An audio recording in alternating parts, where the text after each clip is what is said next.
Imaginez une nuit, pas n'importe quelle nuit. Celle-ci est froide, mordante. Une nuit où chaque souffle de vent semble murmurer des secrets oubliés. C'est décembre, la toute fin de l'année, le mois où les jours sont courts et les nuits interminables, enveloppées dans un manteau de neige.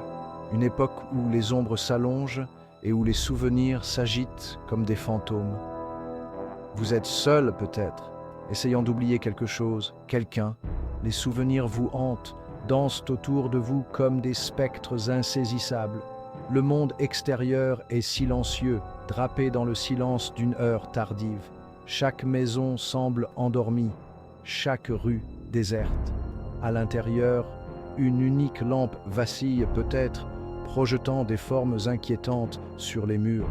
Les ombres dansent, créant des figures étranges et inquiétantes. C'est là que notre histoire commence, au cœur d'un silence las et chagrin, un silence qui est sur le point d'être rompu.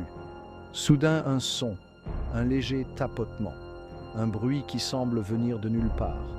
Est-ce le vent ou quelque chose de plus? Un murmure du passé, peut-être? Il revient un peu plus fort cette fois. Un tapotement insistant, presque impatient, à la porte de votre chambre. Votre cœur pourrait sursauter, juste un battement qui résonne dans le silence. En cette heure solitaire, un visiteur est inattendu, troublant même. Qui pourrait bien être là, à une heure si tardive? Vous essayez de vous raisonner. Peut-être est-ce juste votre imagination qui vous joue des tours. Ce doit être le vent, vous dites-vous. Oui, sûrement le vent. Mais une part de vous n'est pas convaincue. Le Corbeau d'Edgar Allan Poe n'est pas un simple poème. C'est une expérience immersive, une plongée dans les profondeurs de l'âme humaine. Publié pour la première fois en 1845, il a déferlé sur le monde littéraire pour ne plus jamais vraiment le quitter. Ce poème a marqué un tournant dans la carrière de Poe. Il est devenu une sensation du jour au lendemain, captivant l'imagination de tous ceux qui le lisaient. Les gens chuchotaient de ses vers au coin des rues, fascinés par la mélodie sombre et envoûtante des mots de Poe. Ils en sentaient le froid jusque dans leurs os, comme si le poème lui-même avait le pouvoir de les glacer. Le poème a cimenté la réputation de Poe comme maître du macabre, un tisseur de récits qui explore les recoins les plus sombres de l'esprit humain. Son génie réside dans sa capacité à évoquer des émotions intenses. C'est une pierre angulaire de la littérature gothique, un genre qui se délecte des ombres, du mystère et des émotions intenses. Le Corbeau est un chef-d'œuvre qui continue d'inspirer. Qu'est-ce qui rend le Corbeau si impérissable? Peut-être l'universalité de ses thèmes, qui résonnent encore aujourd'hui. La perte, le deuil. Ces thèmes sont universels et intemporels. Le besoin désespéré de l'être humain d'obtenir des réponses dans un univers silencieux.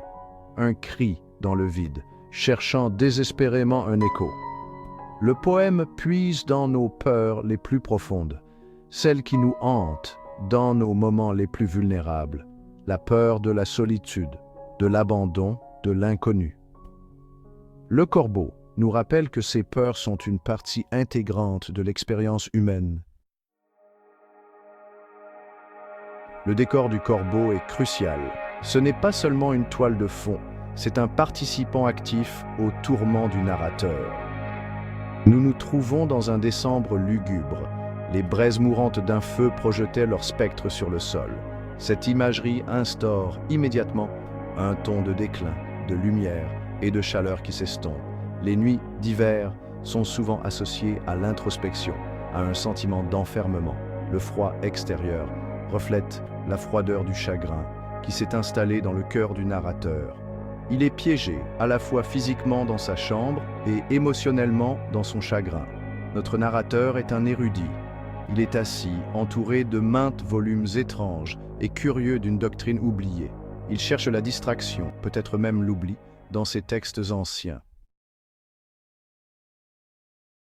Après le tapotement troublant, le narrateur, avec un mélange de peur et d'un étrange espoir vacillant, ouvre brusquement la porte de sa chambre. Son cœur bat la chamade, chaque battement résonnant dans le silence oppressant de la nuit. Il n'y trouve que les ténèbres et rien de plus. Les ombres semblent danser autour de lui, créant des formes inquiétantes qui disparaissent dès qu'il essaie de les fixer. Il murmure Lénore, dans le vide, une supplique désespérée, déchirante. Sa voix tremble, emplie de douleur et de nostalgie, espérant contre toute attente une réponse. La seule réponse est l'écho de sa propre voix, un rappel brutal de son absence permanente. Le silence qui suit est encore plus assourdissant, comme si les murs eux-mêmes se moquaient de son désespoir. Il entend alors de nouveau le tapotement, cette fois à sa fenêtre.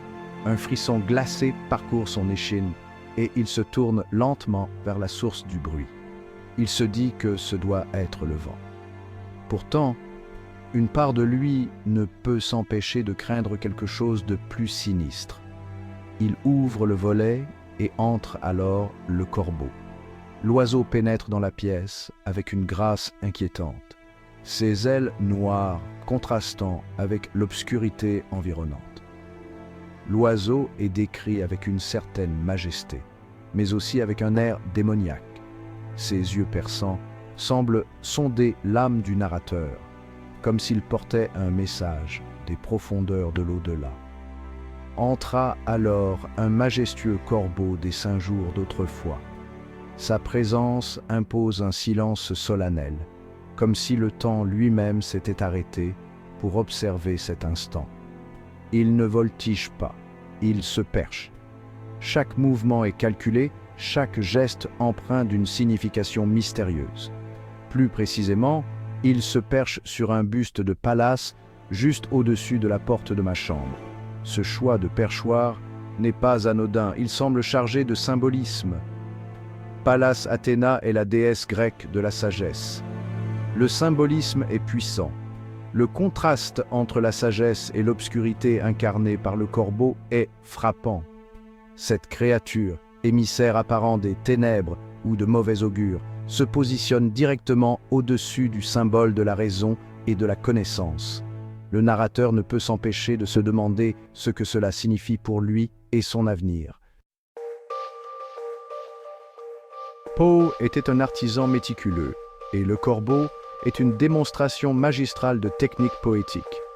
La structure du poème est remarquablement cohérente, construite sur des octamètres ou vers de 8 temps selon un schéma trochaïque. Syllabe accentuée suivie d'une syllabe non accentuée. Cela crée un rythme entraînant, presque implacable, comme un lent et lugubre battement de tambour accompagnant la descente du narrateur. Le schéma de rime, ABCBBB, avec des rimes internes complexes dans les vers A et C, like dreary and weary, napping and tapping, ajoute à sa musicalité et à sa qualité hypnotique. C'est un son qui vous reste en tête. La langue que Poe utilise est riche en allitération, assonance et consonance. Alors que le poème atteint son apogée, le narrateur, désormais entièrement consumé par l'angoisse, hurle sur le corbeau. Il exige qu'il parte, qu'il retire son bec de mon cœur et sa silhouette de ma porte. Il aspire à la fin de ce tourment, à un retour à un semblant de paix, aussi fragile soit-il. Il espère, peut-être, qu'en bannissant l'oiseau, il pourra bannir le chagrin qu'il représente. Mais le corbeau, comme toujours, reste impassible, un point fixe dans sa chambre de désespoir. La strophe finale livre la conclusion dévastatrice.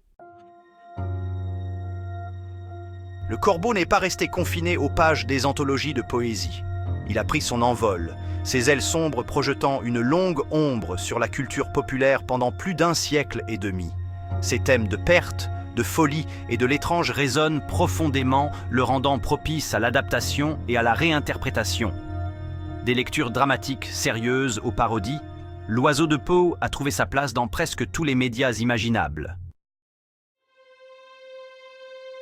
Le corbeau de Poe est plus qu'une simple histoire d'un homme et d'un oiseau. C'est une exploration de la condition humaine face à une perte insupportable. Il plonge dans les méandres où la raison s'effiloche et où le chagrin prend racine, devenant un compagnon inébranlable.